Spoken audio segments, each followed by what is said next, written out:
Também o comércio. Devemos poder falar do comércio, da política comercial, estabelecendo regras. E assim, quisemos ter esta conferência, que será o início de um caminho de estreitamento da cooperação tão importante. A partir de agora, vamos ter as semanas ou dias latino-americanos. De qualquer maneira, será uma iniciativa do grupo dos socialistas e democratas para destacar esta agenda comum em que queremos trabalhar. E também, hoje, já tivemos uma reunião, antes desta reunião de agora, e falamos da necessidade de assinarmos um memorando de entendimento entre o Partido dos Trabalhadores e o grupo dos socialistas e democratas, como já fizemos noutras partes da América Latina. Eu recordo a minha primeira visita enquanto presidente do Grupo SED. A América Latina foi ao México e a Cuba, onde nós, no México, estabelecemos um memorando de entendimento e nós queremos estreitar a cooperação com a esquerda latino-americana, que tem objetivos comuns conosco, tão importantes e necessários nos momentos atuais. Assim, este memorando poderá ser assinado no momento em que o grupo SED visitar o Brasil. Vamos aceitar o convite que hoje foi feito pelo Partido dos Trabalhadores. Estaremos no Brasil para apoiar esta agenda comum, estes objetivos comuns. E aí, será importante, perante as eleições no outono no Brasil, são eleições cruciais que terão uma influência muito importante para toda a América Latina. É um momento crucial e precisamos acabar com um governo no Brasil, o governo de Bolsonaro, por muitíssimos motivos, pelo seu autoritarismo, porque isto põe em perigo a democracia, pelo seu comportamento, poderíamos dizer, criminoso na pandemia.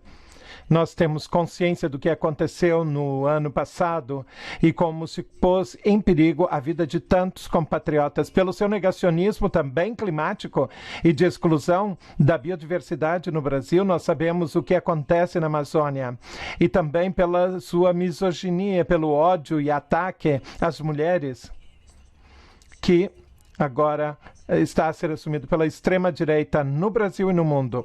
Por todos estes motivos, é necessário que haja uma mudança no Brasil e o Grupo SED também estará trabalhando e colaborando para esta mudança. É um momento muito importante para as duas organizações políticas.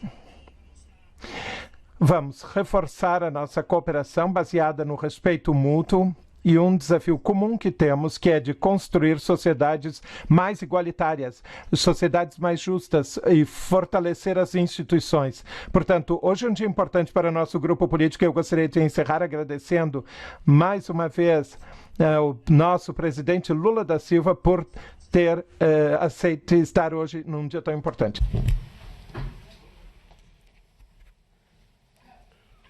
Confesso que eu gostaria de entender tudo se Arati tivesse falado mais despacito, pero eu quero primeiro agradecer a oportunidade de visitar o Parlamento Europeu.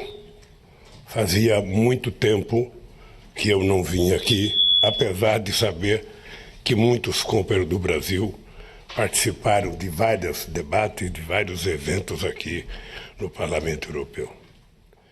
Também eu quero aproveitar a oportunidade para, na frente da imprensa do Parlamento Europeu, agradecer de coração a solidariedade que as forças políticas democráticas e progressistas e socialistas do Parlamento Europeu dedicaram ao Brasil na luta contra o impeachment da presidenta Dilma, que foi um golpe contra uma mulher muito digna, e a proibição de eu me candidatar em 2018, a minha prisão por 580 dias, eu quero agradecer porque não faltou solidariedade aqui no Parlamento Europeu e em muitos outros países da Europa. Então, meus agradecimentos pela solidariedade. Solidariedade é uma coisa extraordinária quando a gente recebe, e nem sempre nós estamos preparados para ser solidários.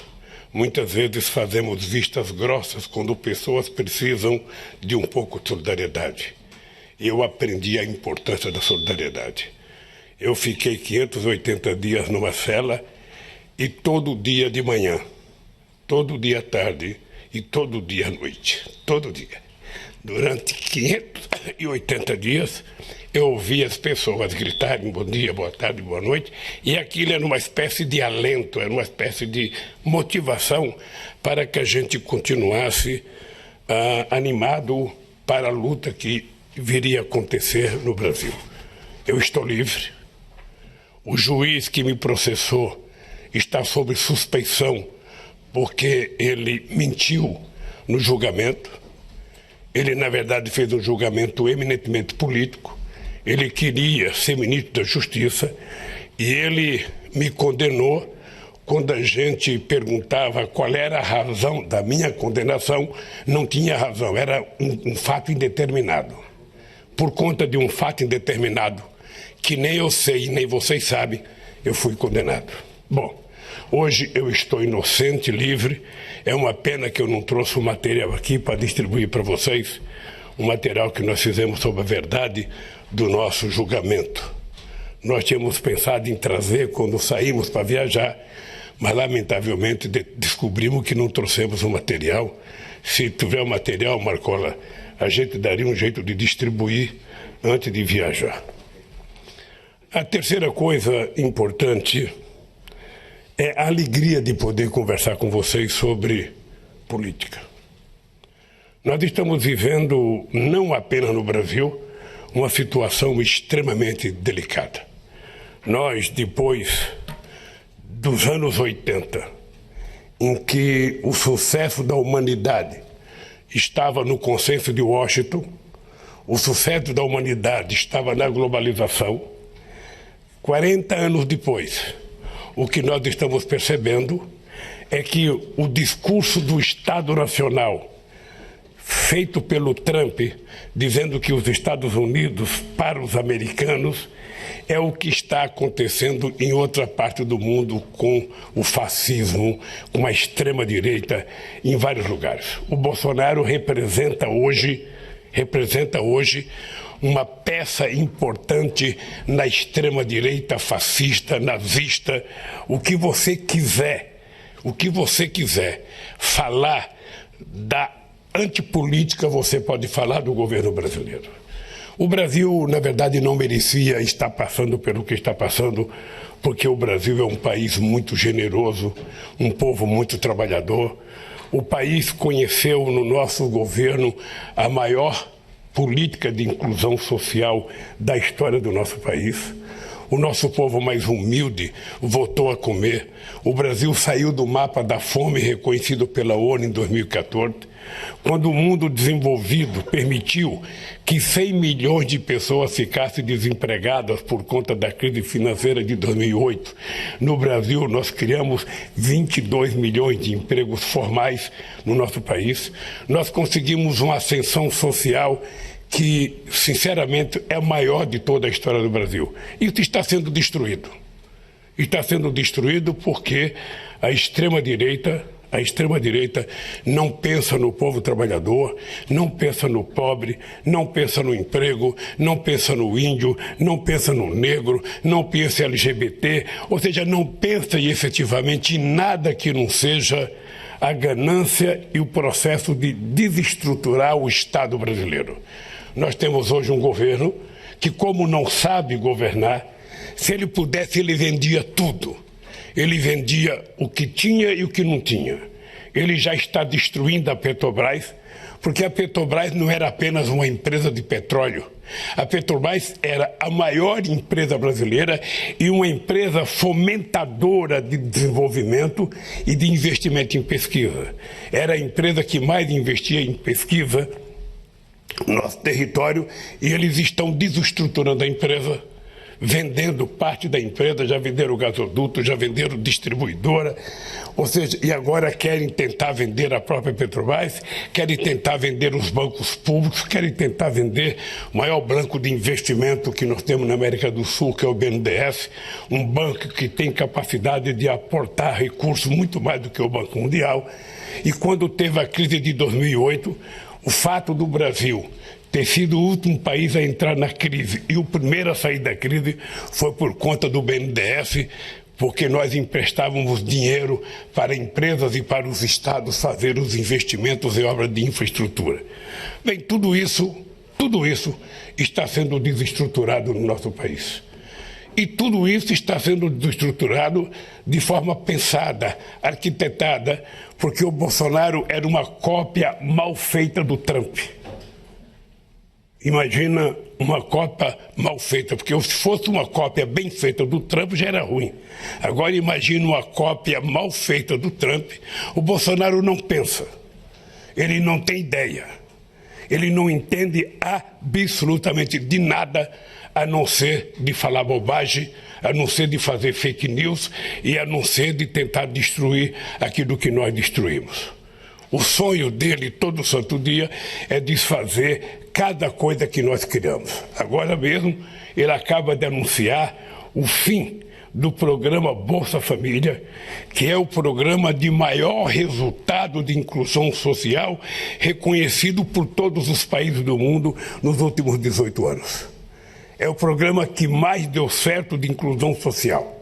Pois bem, ele acaba de anular esse programa, acaba de desativar esse programa e criou um outro programa chamado Auxílio Brasil, que é um programa que ele quer fazer para disputar as eleições de 2022. Bem, eu acho que nós não temos outra coisa a fazer no Brasil a não ser reconquistar a democracia. Reconquistar a democracia para o povo brasileiro. Nós queremos provar que é possível você resolver os problemas do povo pobre quando você coloca o povo pobre no orçamento. Quando coloca vou falar espanhol agora, Humberto, colocar o povo pobre no pressuposto da nação, do Estado, no pressuposto do município. Quando o pobre passa a ter um pouco de dinheiro, a economia começa a funcionar como se fosse uma roda gigante. Todos participam do desenvolvimento. Foi esse milagre que nós fizemos no Brasil. E esse milagre vai ser feito outra vez, porque nós vamos voltar a fazer uma grande e forte política de inclusão social. Eu queria lembrar a vocês que eu tive o privilégio de ser presidente num momento muito importante da América Latina. Porque não era apenas o Brasil que estava avançando, a Argentina estava avançando. O Chile, tanto com Lagos como com Michelle Bachelet, estava avançando. A Argentina com Kirchner, depois com a Cristina, estava avançando. O nosso companheiro Tabaré e o nosso companheiro Pepe Mujica no Uruguai, o nosso companheiro Lugo no Paraguai, o nosso companheiro Evo Morales na Bolívia, o companheiro Chaves na Venezuela, embora o Uribe fosse um cidadão de direito, um político de direita, a nossa relação com a Colômbia era extraordinária, a nossa relação com o Peru era extraordinária, a nossa relação com o Rafael Correa, que agora mora aqui em Bruxelas, não pode votar no Equador, era extraordinária. Eu digo sempre, presidenta, que nós vivemos o melhor momento de ascensão social e de inclusão social de 2000 a 2014 em toda a nossa querida América Latina. Lamentavelmente, isso está sendo destruído. Isso está sendo destruído país por país. E nós precisamos urgentemente retomar a democracia no Brasil para que a gente volte a sonhar, a devolver a democracia para todos os países, para que o povo pobre tenha mais uma chance, sabe, de viver dignamente e decentemente.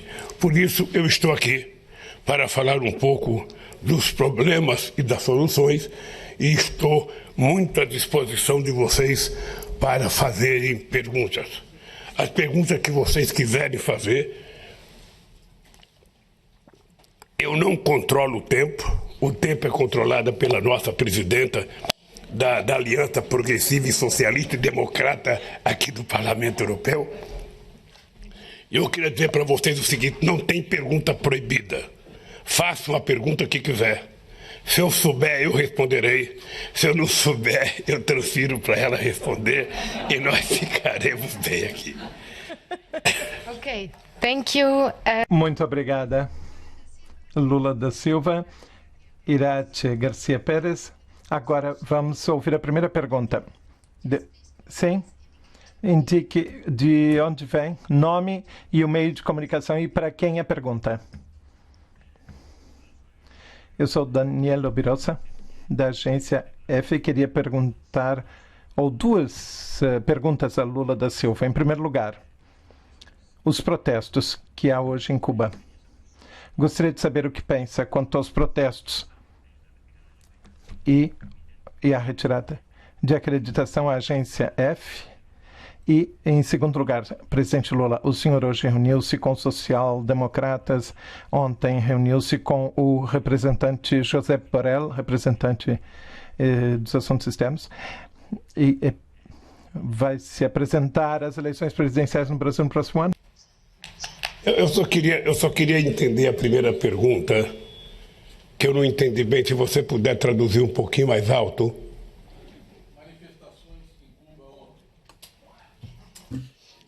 Eu lhe confesso.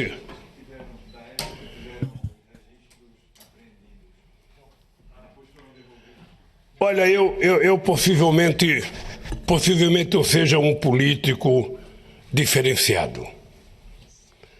Eu lembro que eu era presidente da República no Brasil e uma vez eu fui visitar uma empresa uma empresa de tecnologia na área da agricultura chamada Embrapa. É uma empresa excepcional. E eu fui fazer uma visita naquela empresa. Quando eu cheguei lá, os trabalhadores estavam fazendo uma manifestação. Estavam fazendo uma caminhada, uma passeata contra o governo. E eu desci do carro e fui fazer a passeata junto com eles. Eu não me incomodo com passeata, eu não me incomodo com protesto. Eu acho que é um direito das pessoas protestarem, das pessoas dizerem que gostam e das pessoas dizerem que não gostam. Eu sei que nós ficamos incomodados. Todos os políticos adoram aplausos, mas todos os políticos odeiam vaias, odeiam discordância. Mas, lamentavelmente, é assim que é política. Ou seja, quando você está disputando uma eleição, você anda com o carro aberto, só abanando a mão para o povo. Quando você ganha, você está num carro blindado, você não consegue mais nem cumprimentar o povo.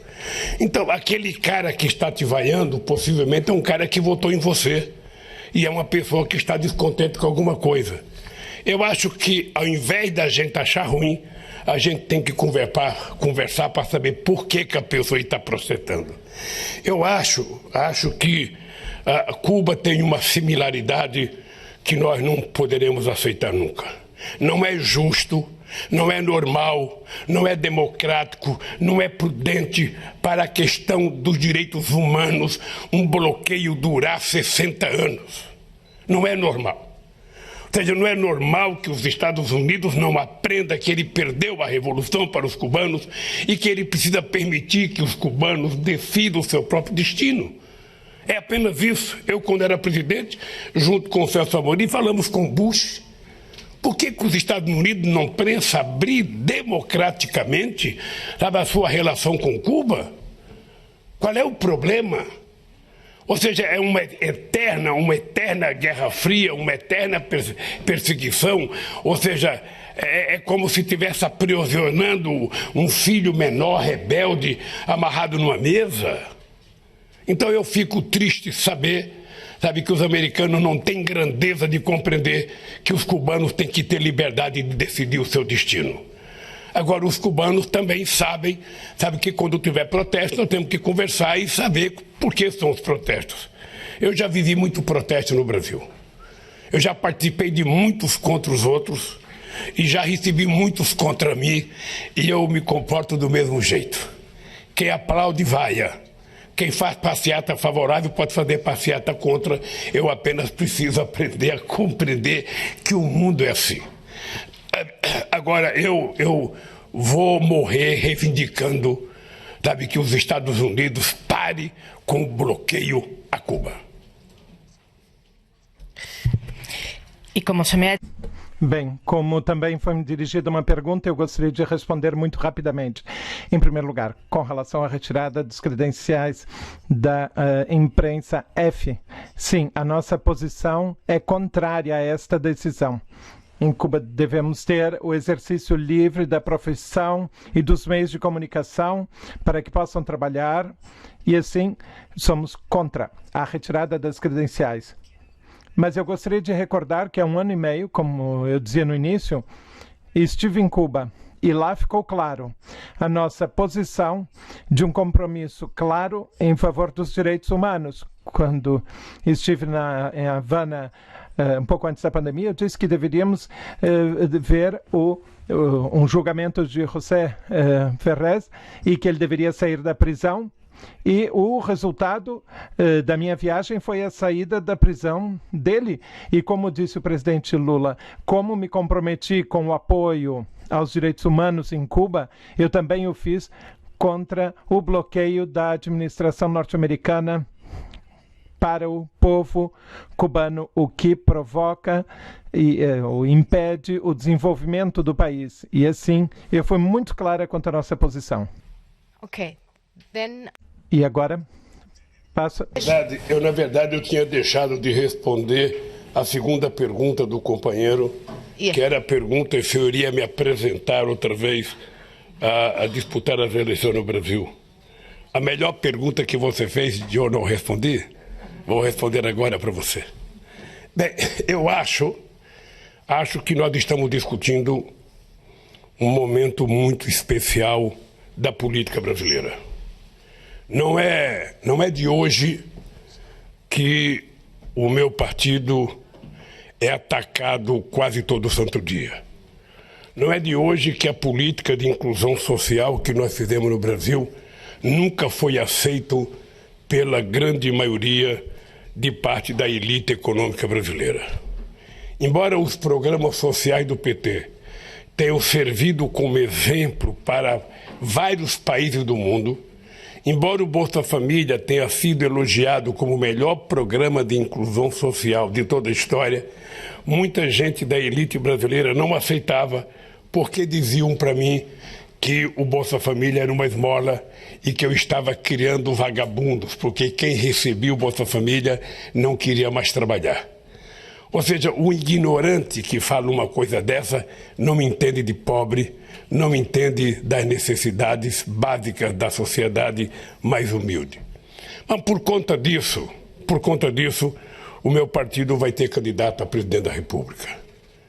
E nós vamos ter candidatura, possivelmente em fevereiro ou em março, eu vá decidir se sou candidato ou não, se o partido quer que eu seja candidato, se vamos construir aliança política, se vamos juntar outros partidos políticos, porque nós precisamos disputar, nós precisamos ganhar as eleições e, ao mesmo tempo, nós temos que reconstruir o Brasil. Eu queria apenas dar um dado para a imprensa, do Parlamento Europeu. Quando nós ganhamos as eleições em 2002, o Brasil tinha uma inflação de 12%, o Brasil tinha um desemprego de 12%, e o Brasil tinha uma dívida com o Fundo Monetário Internacional de 30 bilhões de dólares. O Brasil não tinha dinheiro para financiar as suas importações. Ao mesmo tempo, o Brasil tinha uma dívida pública interna de 60% do PIB. Muitos amigos meus, muitos jornalistas diziam que nós não íamos conseguir governar o Brasil porque o Brasil estava quebrado.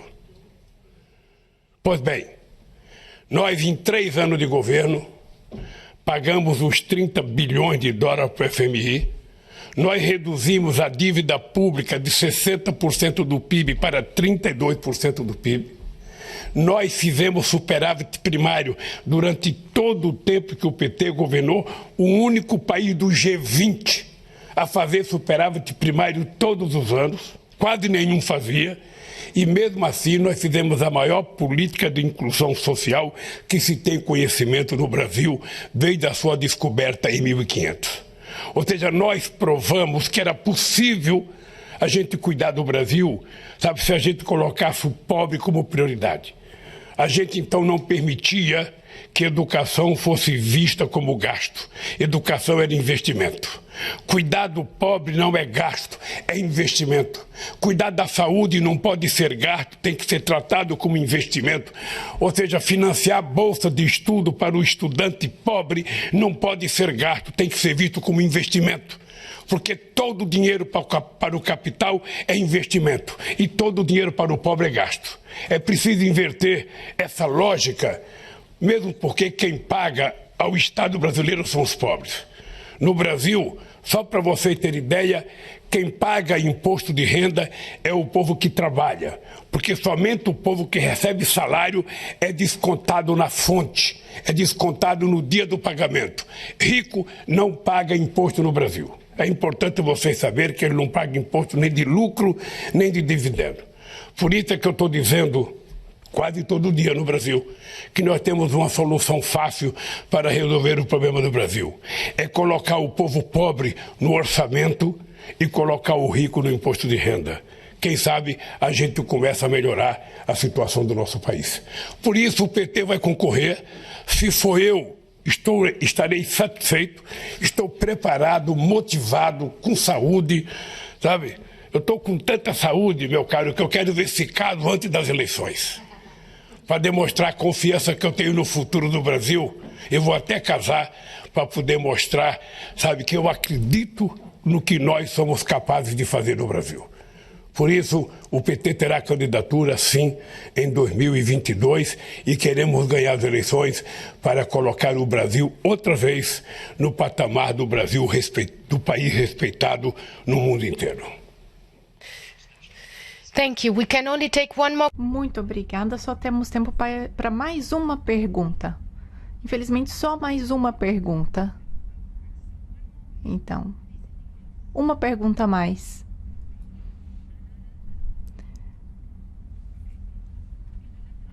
Sou Ana Lázaro, da Euronews. Gostaria de falar um pouco mais sobre Cuba, com o presidente Lula da Silva. Para além do contexto histórico, o que é que pensa do fato de que hoje, com as manifestações que foram proibidas, um dos líderes da oposição permanece em prisão domiciliar? Ok?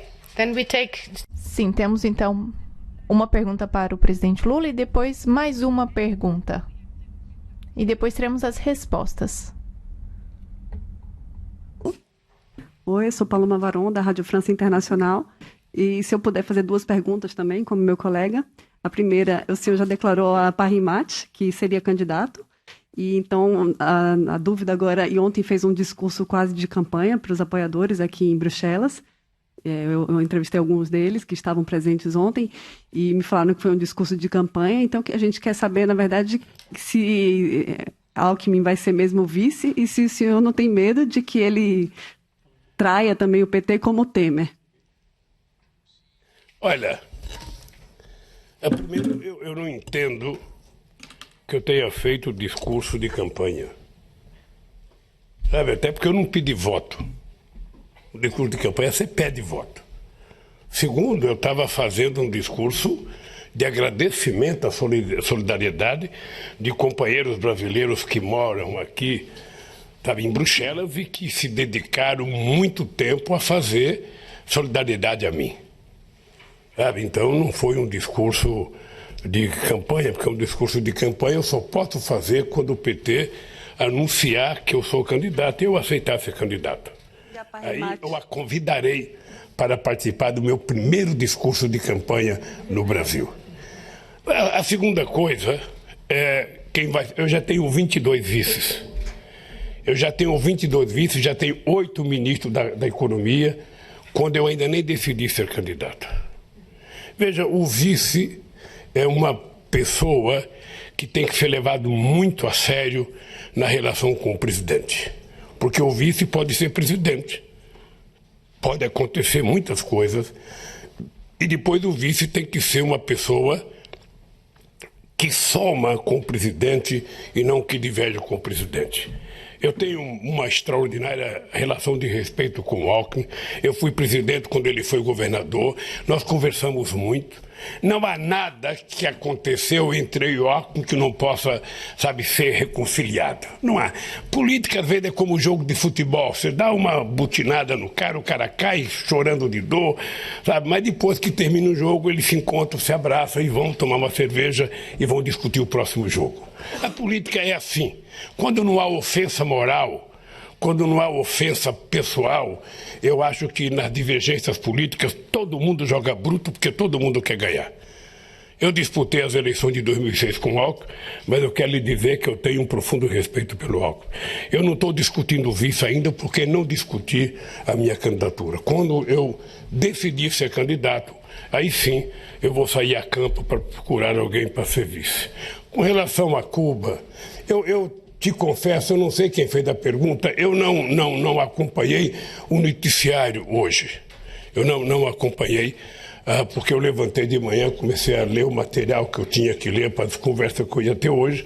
Eu só vou ter essas informações que vocês disseram de Cuba quando terminar a minha atividade aqui no Parlamento Europeu, que eu voltar para o hotel, que eu for ler as notícias do dia, eu vou ficar sabendo. E se a companheira que fez a pergunta quiser reiterar a pergunta depois que eu tiver acesso ao material, o meu assessor de imprensa, o Crispiniano, que você vai ver essa figura simpática que está aqui, Você pode mandar a pergunta, para ele e eu te responderei, com o maior carinho. Okay.